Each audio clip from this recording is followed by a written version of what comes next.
नमस्कार दोस्तों, हमारे चैनल मॉडर्न डिप्लोमेट के पहले 2 वीडियोस में आपने पावर तक पहुंचने के पहले नियम यानी नेवर आउटशाइन द मास्टर को विस्तार से समझा है।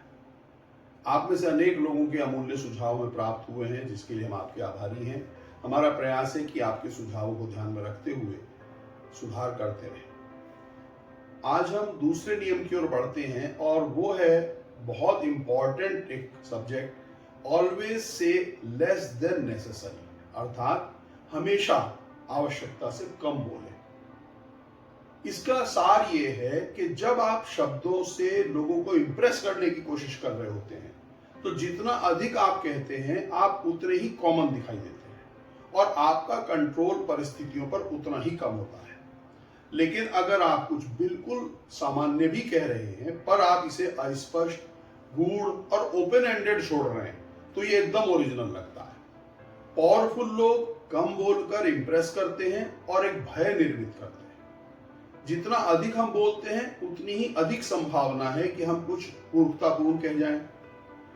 इस नियम के जो 2 एस्पेक्ट्स हैं उनको आज हम समझेंगे। एक ये कि जिन लोगों ने इस नियम का उल्लंघन किया उनका क्या परिणति हुई, क्या परिणाम आया, और जिन लोगों ने इसका पालन किया उनको कैसे इसके अच्छे रिजल्ट्स प्राप्त हुए। हम इन दोनों एस्पेक्ट्स को अलग अलग स्टोरीज के माध्यम से समझेंगे। अब हम बढ़ते हैं आगे आज की पहली स्टोरी की तरफ।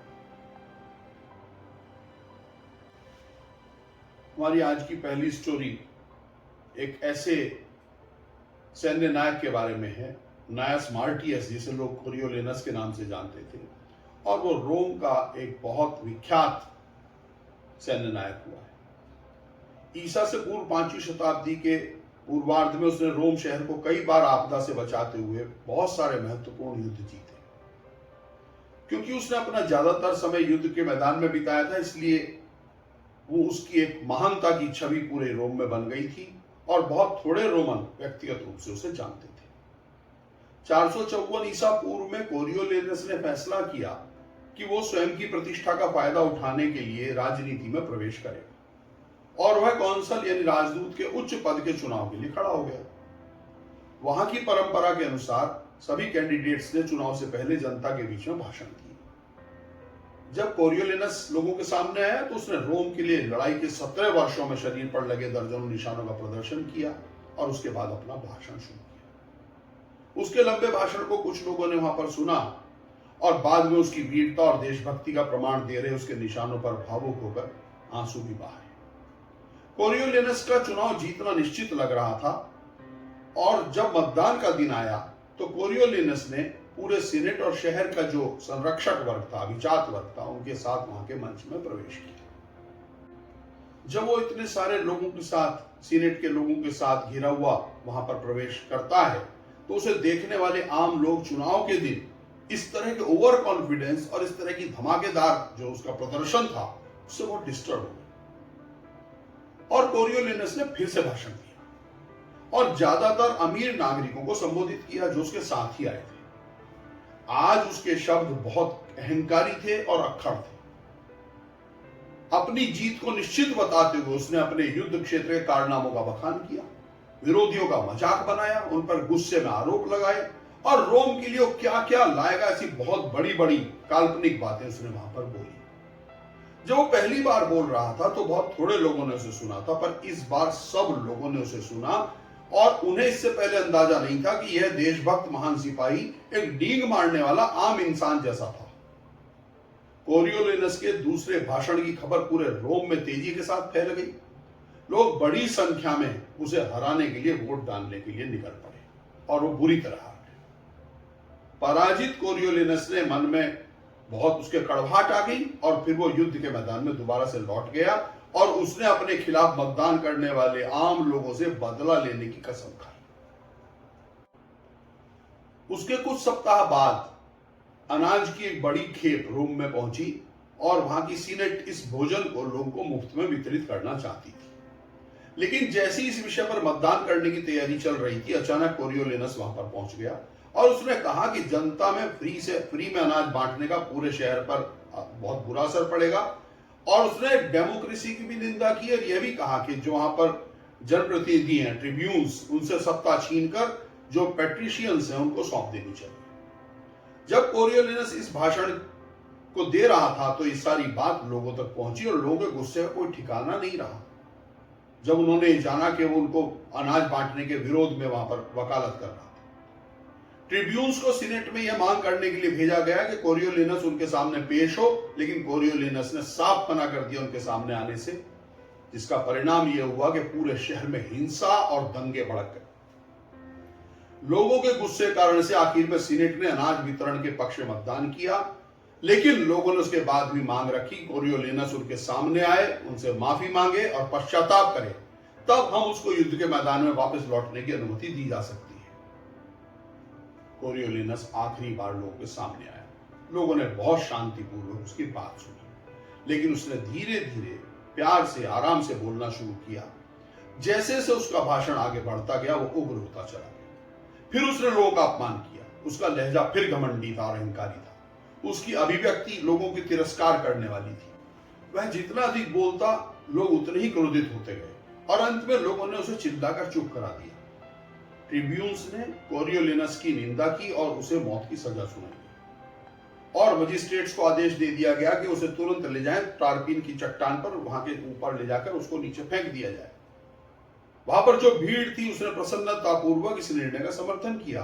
हालांकि देशभक्तों के हस्तक्षेप करने से उसकी सजा को आजीवन देश निकाले में बदल दिया गया। जब लोगों को पता चला कि रोम का यह महान सैनिक हीरो कभी वापस नई शहर में लौटेगा, तो उन्होंने सड़कों पर जश्न मनाया और वास्तव में ऐसा उत्सव किसी विदेशी शत्रु की पराजय के बाद भी रोम ने नहीं देखा था। इसका इंटरप्रिटेशन यह है कि राजनीति में कोरियोलिनस के प्रवेश से पहले लोगों में उसके नाम से सम्मान और भय पैदा होता था। युद्ध के मैदान में उसकी उपलब्धियों ने उसे एक महान बहादुर व्यक्ति के रूप में लोगों के बीच में स्थापित किया था। चूंकि नागरिक उसके बारे में बहुत कम जानते थे, इसलिए सभी प्रकार की जो उसका एक ऑरा था, जो उसके बारे में किंवदंतियां थी, वो उसके नाम के साथ जुड़ गई। परंतु जिस क्षण वह रोमन नागरिकों के सामने प्रकट हुआ और अपने मन की बात कही, वह सब भव्यता और सारा रहस्य उसका गायब हो गया। अब वो एक सामान्य सैनिक की तरह डींग मार रहा था। उसने लोगों का अपमान किया, उनकी निंदा की। लोगों ने देखा कि वह बिल्कुल भी वैसा नहीं था जिसकी उन्होंने कल्पना की थी। कोरियोलिनस जितना ज्यादा बोलता गया वो उतना ही कम ताकतवर होता गया। लोगों ने समझ लिया कि जो व्यक्ति अपने शब्दों को नियंत्रित नहीं कर सकता, इसका अर्थ है कि वह खुद को भी नियंत्रित नहीं कर सकता और इसलिए वह सम्मान के योग्य तो बिल्कुल नहीं है। अगर कोरियोलिनस ने कम बोला होता तो लोगों के नाराज होने का कारण कभी नहीं बनता। लोगों ने उसकी असली भावनाओं को कभी जाना ही नहीं होता। वह अपनी शक्तिशाली आभा को बनाए रखता और निश्चित रूप से चुनाव जीतकर काउंसिल बनता। जो लोग अपने शब्दों के खजाने को बर्बाद करते हैं, उन्हें पावर नहीं मिल सकती। हमें यह समझना होगा। अब हम रूस की एक बहुत इंटरेस्टिंग स्टोरी है, उसको देखते हैं। 1825 में वहां पर निकोलस फर्स्ट एक नए सम्राट के रूप में रूस में स्थापित हुए। देश को आधुनिक बनाने के लिए उसके उद्योग और नागरिक संरचनाएं यूरोप के बाकी हिस्से के साथ बराबरी कर सके, इस आशय से उदारवादियों के नेतृत्व में वहां पर विद्रोह छिड़ गया। इस विद्रोह को निकोलस ने बहुत बेरहमी के साथ कुचलते हुए इसका जो एक नेता था कोंड्राटी राइलिएव, उसको फांसी की सजा सुना दी। फांसी के दिन राइलिएव के गले में फंदा डालकर उसको फांसी के लिए खड़ा किया गया था, लेकिन जैसे ही उसके नीचे से दरवाजा खोला गया उसको फांसी देने के लिए, राइलिएव लटका पर अचानक रस्सी टूट गई, जिससे वो जमीन पर गिर गया। उस समय इस तरह की घटनाओं को ईश्वरीय इच्छा का संकेत माना जाता था और इस तरह से फांसी से बचाए गए व्यक्ति को आमतौर पर क्षमा कर दिया जाता था। जैसे ही राइलिएव अपने पैरों पर खड़ा हुआ, उसे विश्वास हो गया कि उसकी गर्दन बच गई है। उसने मन ही मन ईश्वर का धन्यवाद दिया, पर दूसरे ही क्षण अचानक उसने भीड़ को आवाज लगाई जो वहां पर देखने आए थे उसकी फांसी। आप लोग देखते हैं रूस में ये सरकार कुछ भी ठीक से नहीं करना जानती, यहां तक कि ये रस्सी भी बनानी नहीं जानती। फांसी के असफल होने की खबर के साथ तुरंत एक दूत विंटर पैलेस गया और इस निराशाजनक मोड़ से परेशान होकर निकोलस वन ने क्षमा के जो लेटर था उस पर साइन करना शुरू किया। तभी निकोलस ने पूछा कि क्या फांसी पर से बचने के बाद रायलियव ने कुछ कहा? तो दूत ने उत्तर दिया कि उन्होंने कहा कि इस सरकार को तो रस्सी बनानी भी नहीं आती। निकोलस ने कहा ठीक है, हम इसे सिद्ध करेंगे। उसने क्षमा पत्र को फाड़कर फेंक दिया और अगले दिन रायलियव को फिर से फांसी दे दी गई और इस बार रस्सी नहीं टूटी। इसका लेसन यह है कि एक बार शब्द निकल जाने के बाद आप उन्हें वापस नहीं ले सकते। शब्दों को नियंत्रण में रखें। किसी के प्रति व्यंग से विशेष रूप से सावधान रहें। आपके व्यंग्यात्मक शब्दों से जो क्षणिक मानसिक संतुष्टि आपको मिलती है, इसके बदले में चुकाई जाने वाली कीमत इससे कहीं अधिक होती है। ये हमेशा याद रखिएगा। दोस्तों, हमने इस सेकंड लॉ में always say less than necessary यानी आवश्यकता से हमेशा कम बोलें, इस नियम को दो घटनाओं के माध्यम से समझा और यह देखा कि इसका उल्लंघन करने पर कितने घातक परिणाम हुए। अब इस नियम का पालन करने पर कैसे अच्छे रिजल्ट्स आते हैं, हम उसको अपने जीवन में कैसे उपयोग करें, इसको हम अगले वीडियो में देखेंगे। तब तक के लिए आपसे रिक्वेस्ट है कि हमारे इस चैनल को यदि आपने सब्सक्राइब ना किया हो मॉडर्न डिप्लोमेट को, तो प्लीज सब्सक्राइब कीजिए और हमारे इन वीडियोस को मैक्सिमम शेयर कीजिए। बहुत बहुत धन्यवाद।